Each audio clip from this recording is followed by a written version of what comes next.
Welcome to another edition of Politics Done Right. I'm Egberto Willis. Today we are honored to have Arturo Dominguez. He's a prolific writer, and he is the founder and editor at The Antagonist magazine, among many others. Recently, Arturo was elevated to a leadership position at WEOC, Woke, Writers and Editors of Color. He is with us today to discuss many subjects, including his recent 1619 Project article. Arturo, I think this is the second or third, or maybe four times you've been here with Politics Done Right. It's a pleasure, as usual, to have you with us. How are you doing today? Oh man, happy to be here. Thanks for having me back. Well, look, man, I tell you, you are the one who actually introduced me to Woke, a group that I found quite interesting, a group that I found relaxing, and I mean, it just brought one's spirit up. Why don't you, before we get into the subject at hand, tell us how you got involved with this particular group? Well, with Woke, it was founded by two Black women, Teresa Price and Allison Gaines, and it was more of a medium-centered type of project or community. I'm one of the first few that were invited in early on. And I was at the time I was in search of some kind of community.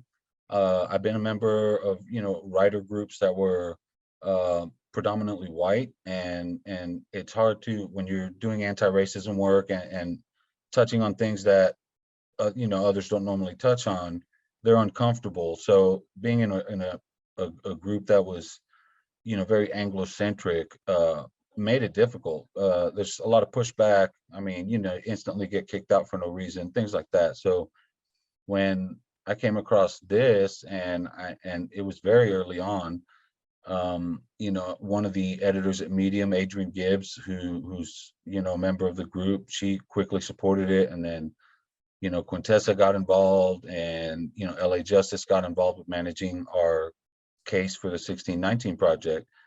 And before long, I found myself in a community that was welcoming to someone they consider of color, but is white passing. And it was interesting because I found myself in the group that was being run by Black women, and every one of them embraced me as their own. And I treat everything, especially in Black spaces, treat it as being a guest. By having that mentality, I feel like you're not necessarily walking on eggshells, but you're more cautious about what you say. I think that if white people took that same approach and came from a place of more asking questions as opposed to pushing, beliefs or whatever on people, then we could probably move further. So I found that in this community. I found a willingness from a lot of writers that were anti-racism writers that were willing to put the stuff out there to try to make a difference, not just talk about it, but potentially offer solutions to problems. And I found that a big selling point for me. Well, I can tell you, just based on the adoration that folks have for you in that group, you are not a guest man. You are the group, and in fact, you were one of the first that they asked to, as they did some restructuring, to ask to become a part of the leadership of that group. So congratulations about that. Thank you. Thank you. One of the ways that I really got involved with you is when you addressed the Black Latino issue. In other words, Right. And you took a whole lot of flack from maybe passing Latinos, as you just well, passing white Latinos, as you kind of made, and you took a lot of flack for it. This is not the subject of today's discussion, but why don't you tell us a little bit about that? Because what I always say about you is you've got some pelotas, dude. Yeah, I appreciate that. I attribute my pelotas to my upbringing, man, in Jersey. In the 70s and 80s, it wasn't pretty. It was tough. And so yeah, I took that approach. When it comes to the backlash, I'm a pushback kind of guy. Everybody wants to take the approach of just stop, don't interact with anybody, stop, just let it go, let it die down. But the problem is, the more you ignore it, the bigger the fire gets. And it doesn't die down. And I'm not gonna sit here and denounce cancel culture and all that stuff. it is what it is, call it what you want. But to me, I call it consequence culture. But you say racist things, you're going to pay for it. Right. So, but the backlash I got, I still get it. I still get backlash. Yeah, because that article went viral. Right, and I mean, if you look at the Latino Rebels page right now, and you open an article, or you scroll to the bottom of the main page, mine is still top 5 trending, and that's been a year and a couple months now. Right. So people are still reading it. People are still clicking from there to the tweets that are highlighted in the article, which are my tweets. And, I still catch some heat here and there. I got one guy who, he read like the first paragraph and then wrote a rebuttal calling me racist and all this stuff. And he's never read my work. He admitted he didn't read the article, but man, every Friday, like clockwork, he's trolling me, and I laugh and I troll him right back. I don't play around. Like, I don't block people. I don't, people threaten me because of that article. I had people trying to dox me, and I could tell that's what they were doing. And I told them, look, dude, dox me, don't dox me. You want me to give you my address, I'll give you my address, but it's not like they can't find it. I've been doxed so many Right. times, it ain't funny, Right. And and what I tell people that threaten me, I tell them, come on, come to my house, because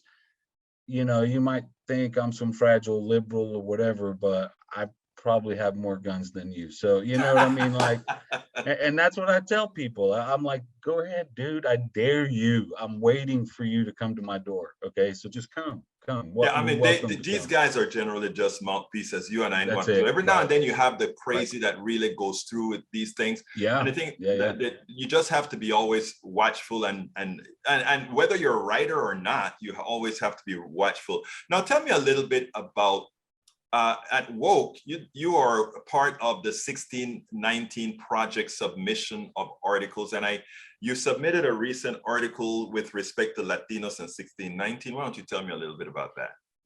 Okay, well, our 1619 project, just to clarify, is not the same as the Nicole Hannah-Jones and the New York Times 1619 project. Our project is focused on making the case for the 1619 project. So one of the main categories that we have it broken down into 5 different categories. I can't name them off the top of my head, but for the sake of this one, like my piece was focused on addressing criticisms, and most of the stuff that I read went after a lot of the white academics who basically teamed up, and wrote a scathing op-ed to the New York Times, claiming all these errors, this, that, and the other. Not differentiating the fact that the 1619 project from the New York Times is more of a journalistic piece than it is a historical piece, right? And the idea of the 1619 project is to frame the narrative of what built the US, right? Beginning with that day, that 1619, yeah. Port Comfort, right? Like, we all know that day. And a lot of the arguments from the Latino community came from a lot of Afro Latinos that were, their argument was that Black history in the United States started prior to 1619. And while that's true to a degree, none of those, the Spaniards landing in Panama, St. Augustine in the 1500s, right? But way before 1619, that didn't affect how the United States was built.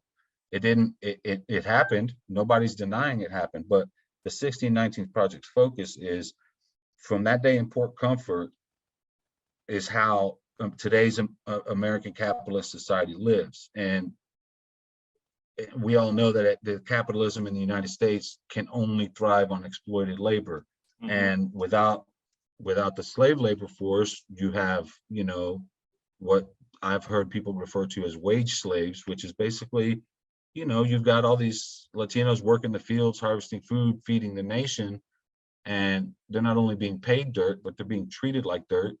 They live in, squalid conditions, things like that. So the 1619 project acknowledges those little things. So my piece was focused on clapping back on those that were they really went after Nicole Hannah-Jones and the 1619 Project, and I thought it was unfair.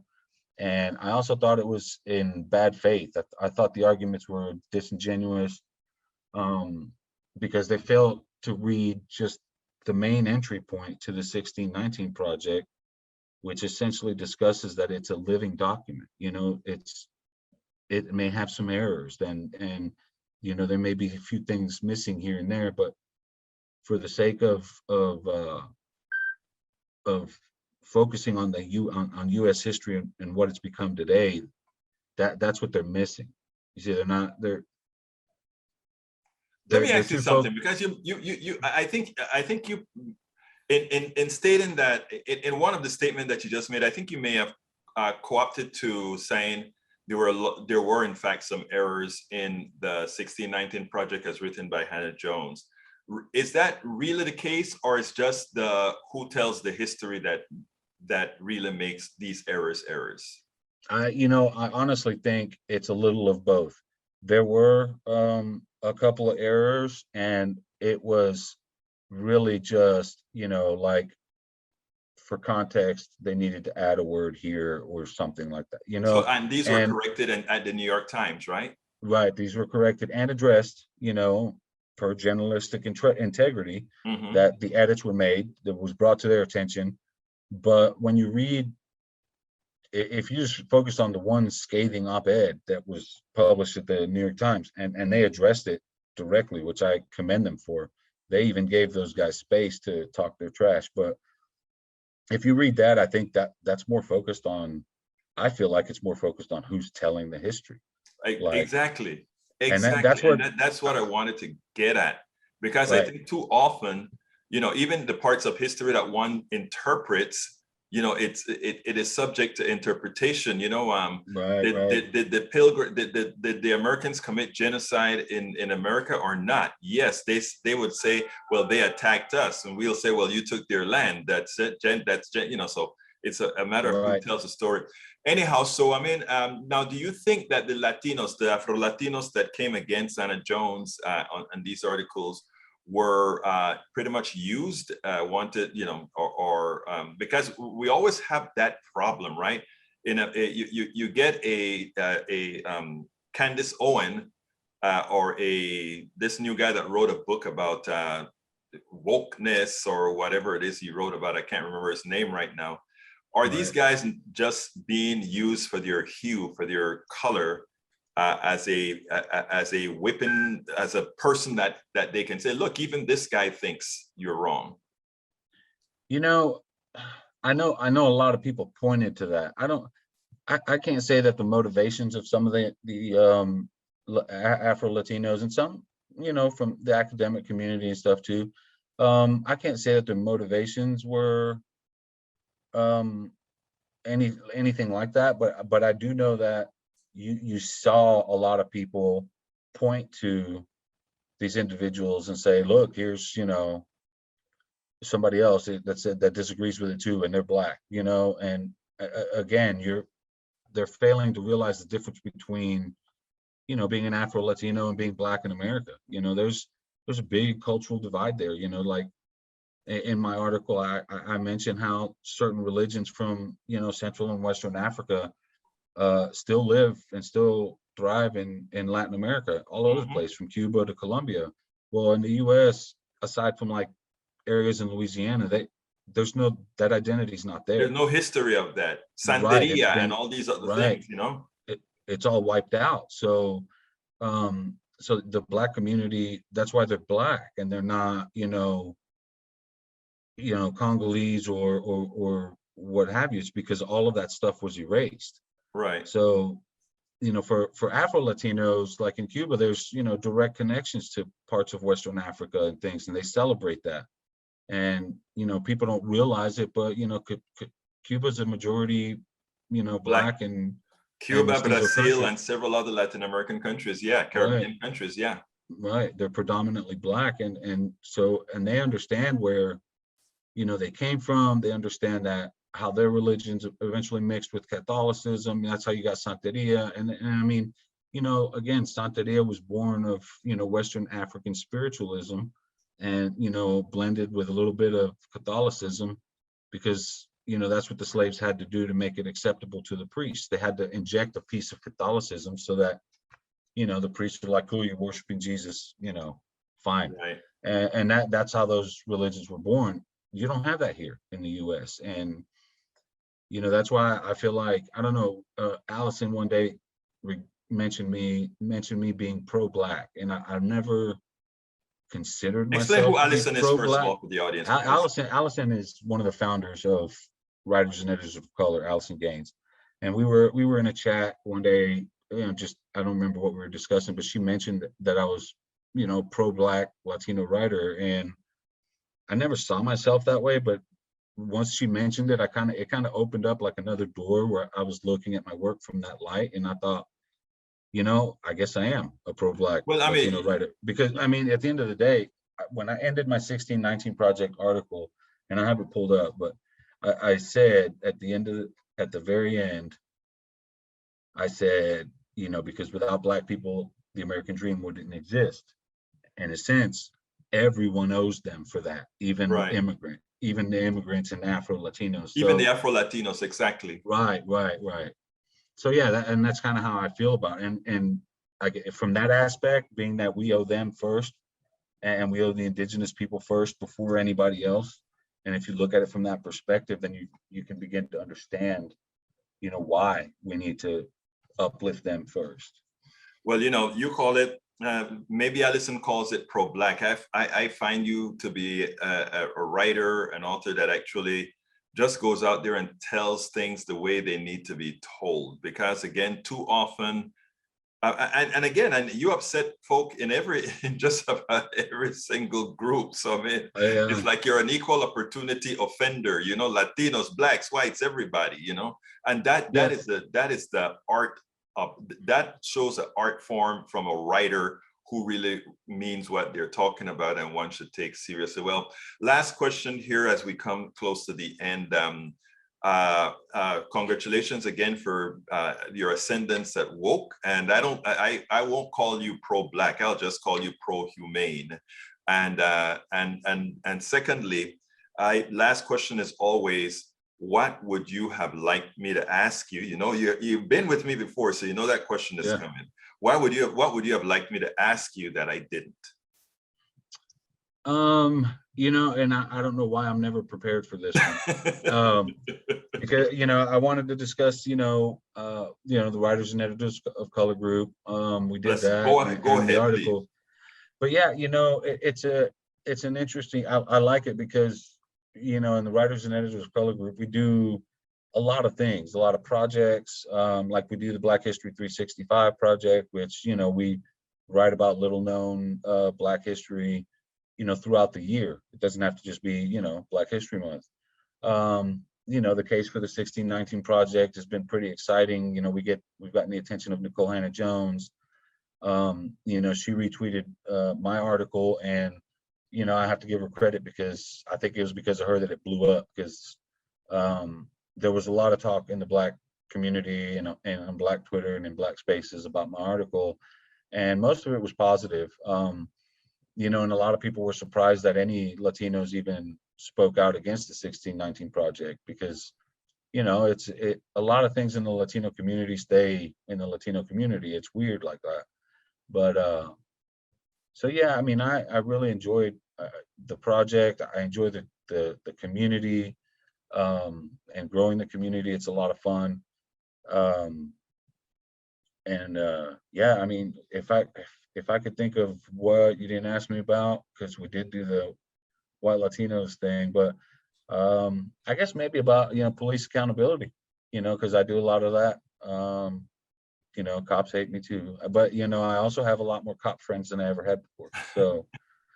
So a lot of the things I write about apparently resonate with cops. So there's that, and it's all about basically anything racial justice and the intersection of politics and race. That's where I live. Well, let me tell you, Arturo, you will be back. There's so much more that you have to talk to us about. It was my pleasure having you, Arturo Dominguez, the All right. editor and founder of The Antagonist magazine, and recently elevated to leadership of the writers and editor of color. Thank you so kindly for having been with Politics Done Right. Thank you for having me, Alberto. We spend a lot of time deconstructing the news, trying to parse it into a form that everybody can understand. We try to find those little nitpicks where it flies above the fray, etc. If you really like these videos that we do, I want to ask a big favor. Please go ahead, number one, subscribe to our channel, and number two, please join if you can. Thank you so kindly for watching. Keep watching. Please remember to share. We must populate the entire internet with our progressive message, a message that we know is what most Americans say that they want. So help us, please join.